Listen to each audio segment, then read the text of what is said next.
I am Jennifer Dizo of the BTI Consulting Group, and I will be conducting today's webinar. Now, today we are going to focus on billing. It is probably the only factor that everybody truly has in common when it comes to delivering work to clients. Doesn't matter what practice area we're in and which clients we're serving, at some point we must provide a bill to them. And the goal, of course, is to have the client pay that bill, hopefully in full, and ideally as quickly as possible. Your invoice is a critical communication tool that you have with the client. In fact, it is the one communication that you can be sure your client is going to be invested in reviewing and understanding thoroughly. Let's talk about how to perfect billing practices that will help set the right tone for the future of your client relationships. Now, unfortunately, there are a number of issues that can arise in this final stage of work, and they can unintentionally, yet immediately, erode the client's trust in the relationship, no matter how exceptional the work was that we delivered. Now, no single invoice line is going to disrupt an otherwise healthy client-attorney relationship, so I don't want to blow this out of proportion, but these issues, these 7 deadly sins, if you will, of billing, they're the most frequent culprits of things like increased rate pressure and slower pay cycles. So if we leave these unaddressed over time, or perhaps too many of these issues show up in a single invoice, well, this gets under the skin of legal decision makers, and it leads to skepticism and frustration, which, these are 2 elements we just don't want in our client relationships. So if you take away nothing else from today's session, keep this list in mind to avoid these profit-killing and relationship-killing actions. And of course, we're going to go through each one of these individually. First, we have FIRM-CENTRICITY. Now, many client organizations today, they have formal outside counsel guidelines, and amongst the many stipulations that are outlined in these, usually there is a fairly lengthy section on their billing process. There's things like billing caps and when approvals are needed for certain types of work.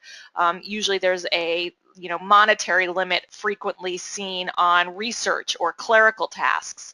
Now, even if your client is one of the rare few without these guidelines, it is certain that they have preferences that make their lives easier. When you submit bills that don't conform to these client preferences or to their stated guidelines, it increases the amount of time that it takes for the client to pay you.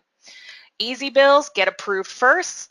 Anything that is even remotely a hassle, like a client having to ask you to reformat your invoice so it complies with their guidelines, that gets put on the to-do list. So confirm that you understand these preferences prior to submitting your bills. Second, we have billing errors. Did you, bill the same task twice accidentally? Did we happen to work more than 24 hours in a single day? Errors are one of the quickest ways to make the client question your intentions.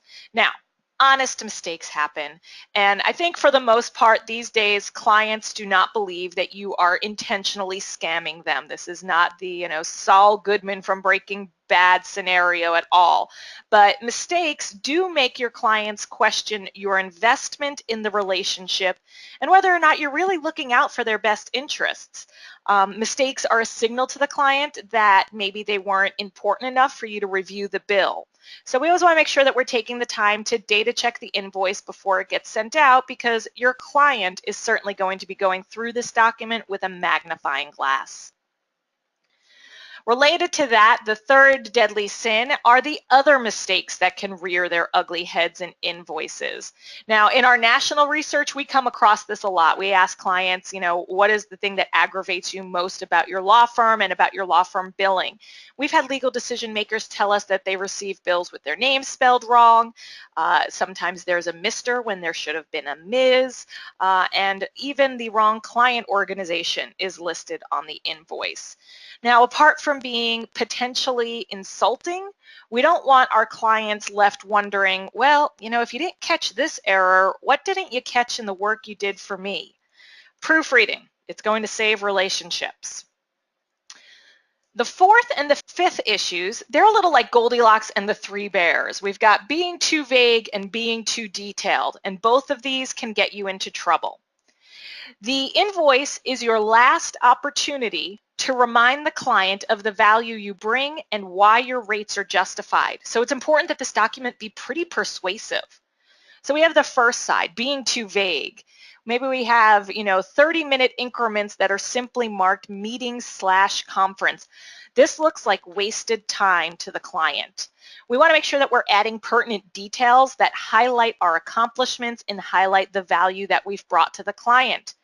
We'd like to believe that clients are going to look at the overall outcome that we delivered and perhaps remember the highlight reel of our work and not get caught up in the line items of the invoice, but they don't. First, they're busy. There's usually a little bit of a lag from when the matter ended to when they've received the bill. This tends to dilute the client's memory of your performance. Second, the way that the firm invoices are typically structured forces clients to look at the minuscule details. So the invoice needs to be worded in such a way that it can serve as a standalone record of work with obvious value no matter who's reading the bill, because many times it does get passed around their building as well. So for example, how we might want to word that meeting/conference would be 30-minute meeting with OSHA representative to negotiate a fine reduction by 45%. This line item is going to go a lot further in getting you paid with minimal questioning by the client. But of course, the other side, too much detail also drives legal decision makers crazy. If you have 15 entries for 5-minute phone calls that you initiated to ask a question, or maybe there's a line item for office building fees, and of course I'm picking some of the more egregious examples, but I think you're familiar with what I'm trying to get at. Clients see entries like these as nickel and diming, and their take is, if you're going to get petty about what you charge me, then I'm going to get petty about what I pay you.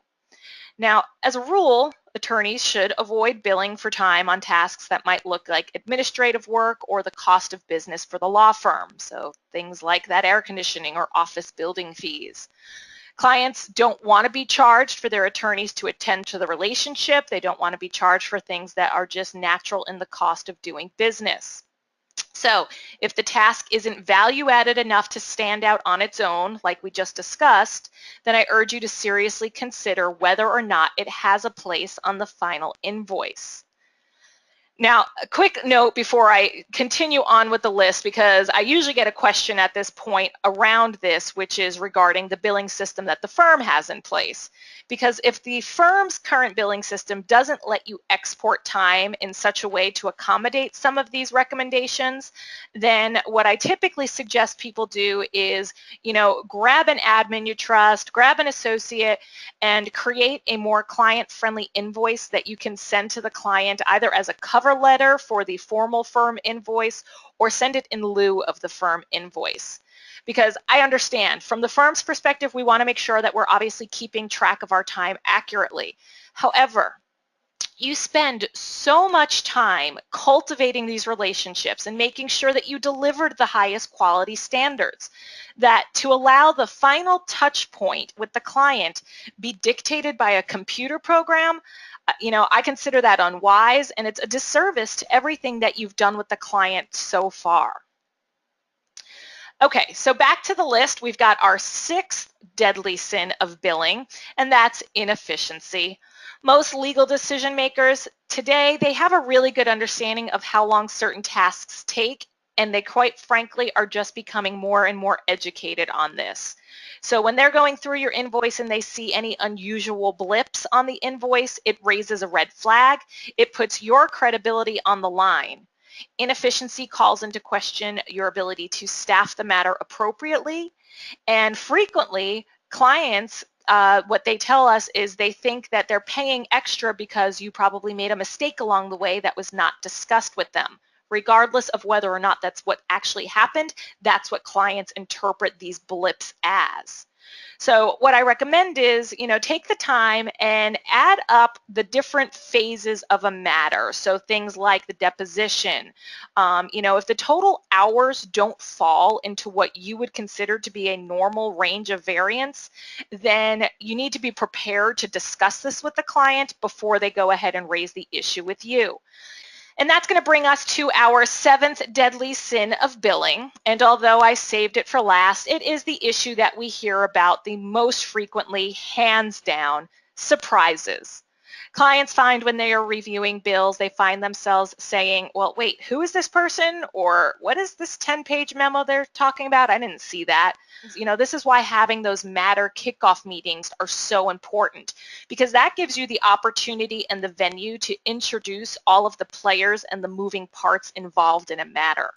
But, I get it. Sometimes timing doesn't work out. The initial meeting has to be skipped.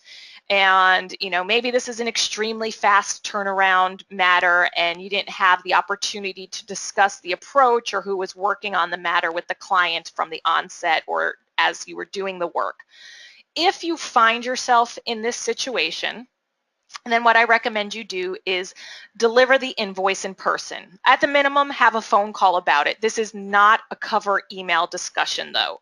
We want to make sure that we take the time to talk the client through the invoice so you can play offense. You want to manage the client, manage their reactions before they, quite frankly, get their knickers in a twist, which is what happens when they see an item that they don't recognize or weren't anticipating to see on the invoice. So I consider these your basic tenets of billing. Nail them and you'll not only start to see significantly less annoyed clients after you submit your invoices, but these client-friendly billing practices also have the ability to increase your client satisfaction in you and also lead to more work. Clients enjoy working people whose billing practices do not give them a headache.